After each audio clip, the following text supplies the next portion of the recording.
when I first heard of film schools, I thought it was the stupidest fucking idea I'd ever heard of. When I began in the 60s, you could pretty much write anything you wanted to write and pray because they weren't, they wanted romantic comedies, which I guess they do now. I thought Date Night was terrific.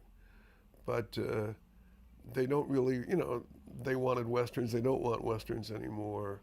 I mean, it's very limited as to what they're making because they're panicked, as I would be too if I were running a studio, because they have no idea what's going to work, and they've got to keep making their stuff, and they just don't know. I mean, it always was a crapshoot, but now the numbers are I think the numbers are the biggest difference. Mm-hmm. And if I were a young screenwriter now,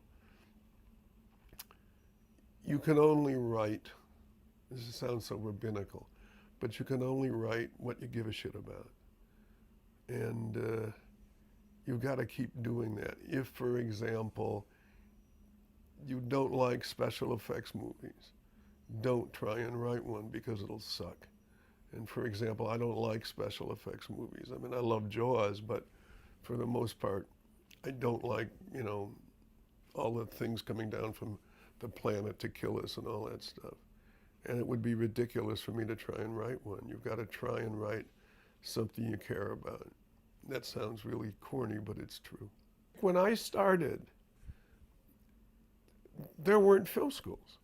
I never saw in my life, not even for a second, I never saw a screenplay until I was 33 years old. And a lot of kids are finished with their careers when they're 33 because they've been to film school, they got their first movie done when they were 23 or 25, and then now that they're 33, they're directors or whatever else. And it was a different world. And when I first heard of film schools, I thought it was the stupidest fucking idea I'd ever heard of. Why would anybody, because we fell in love with movies by going to the Alcyon Theater in my little town in Illinois. And then you went to the movies and they were wonderful. And then now movies are important, which they never were when I was a kid.